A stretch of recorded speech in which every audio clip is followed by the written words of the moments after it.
वहीं गुपकार गठबंधन को लेकर गृह मंत्री अमित शाह का एक बड़ा हमला सामने आया है। जिस तरीके से लगातार गुपकार गठबंधन पर सवाल उठ रहे हैं, उस बीच गुपकार गठबंधन पर अमित शाह ने भी एक बड़ा हमला बोला है। गुपकार गैंग कश्मीर में चाहता है विदेशी दखल, अमित शाह का यह कहना सामने आया है। अमित शाह ने यह भी कहा कि ग्लोबल बनाता जा रहा है गुपकार गैंग, और यह भी बोला कि तिरंगे का अपमान करता है गुपकार गैंग। राहुल सोनिया से अमित शाह ने जवाब मांगा है। कल जहां कांग्रेस का साथ गुपकार गठबंधन को मिला है, उसके बाद से ही क्या केंद्र की सरकार या फिर राज्य की सरकार लगातार गुपकार गठबंधन पर तीखे हमले बोल रहा है। अभी अमित शाह ने एक बड़ा हमला बोला है और कहा है कि गुपकार गैंग कश्मीर में विदेशी दखल चाहता है। अमित शाह ने ये ट्वीट किया है, ये गैंग जम्मू कश्मीर में विदेशी ताकतों का दखल चाहता है, हमारे राष्ट्र ध्वज का अपमान करता है। क्या सोनिया और राहुल गांधी इसका समर्थन करते हैं?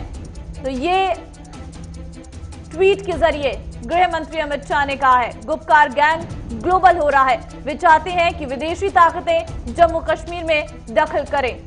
गुपकार गैंग भारत के राष्ट्रीय ध्वज तिरंगे का अपमान करता है। क्या सोनिया जी और राहुल जी गुपकार गैंग के ऐसे कदम का स्वागत करती है? उन्हें अपना रुख पूरी तरह से साफ करना चाहिए।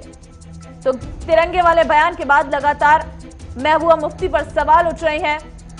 जिस तरीके से तिरंगे का अपमान उन्होंने किया था, ये कहा था कि मैं तिरंगा नहीं उठाऊंगी, उसके बाद से ही जम्मू से लेकर केंद्र तक हंगामा।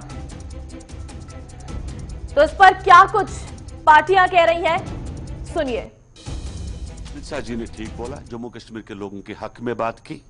इन लोगों ने ह्यूमिलेट किया हमेशा, कभी पाकिस्तान का झंडा दिखाया, कभी हिंदुस्तान का झंडा दिखाया। आप 47 से लेकर आज तक देखिए, कभी पंडित जवाहरलाल नेहरू की बात की इन्होंने, तो कभी वहां पर जुल्फकार अली भुट्टो की बात की। इन लोगों की वजह से जम्मू कश्मीर के लोग कल तक डिलेमा में रहे। हमें खुद भी ये नहीं पता कि हम पाकिस्तान में हैं या इंडिया में हैं। अगर आज पोजीशन अमित शाह जी साफ करते हैं, इन लोगों से पूछना चाहते हैं कि ये बताए कि ये लोग क्या है, तो उसमें कोई गलत नहीं है। डिलेमा में कश्मीर के लोगों को रखना गलत बात है।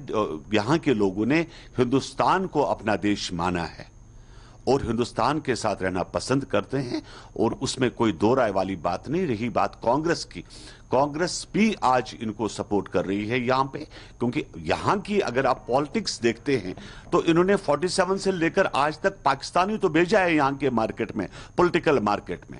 तो आज भी लोगों को धोखा देना, ऐसे लोगों के ऊपर सख्त से सख्त कार्रवाई होनी चाहिए और FIR लगनी चाहिए। अमित शाह जी की जो ये बात है उसमें कोई दम नहीं है। वो इसलिए कि जिसको आज वो गुपकर गैंग कह रहे हैं, या जिसको एंटी सोशल या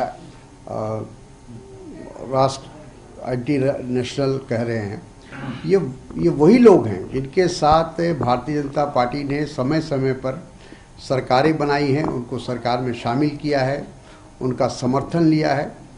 आज वो देशद्रोही हो गए हैं।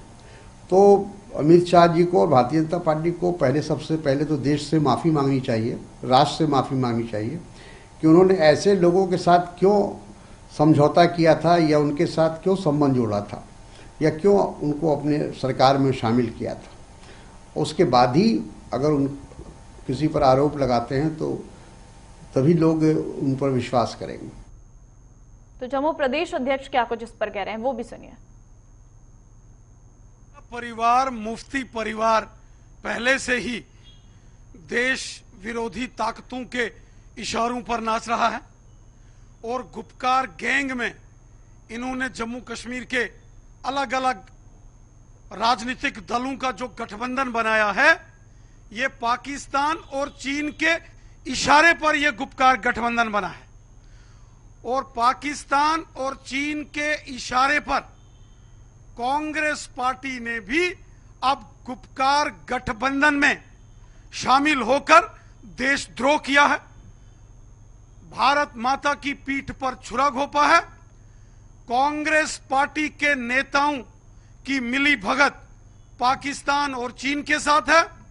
चीन और पाकिस्तान के दिशा निर्देश के बाद कांग्रेस पार्टी जम्मू कश्मीर में गुपकार गैंग में शामिल हुई है और गुपकार गैंग का एक ही लक्ष्य है, जम्मू कश्मीर को बर्बाद करना, लहूलुहान करना, भारत माता का और तिरंगे झंडे को अपमान करने की साजिश ये गुपकार गैंग कर रहा है। और कांग्रेस पार्टी ने भी इस गुपकार गैंग के साथ हाथ मिलाकर बहुत बड़ा अपराध किया है, राष्ट्रद्रोह किया है।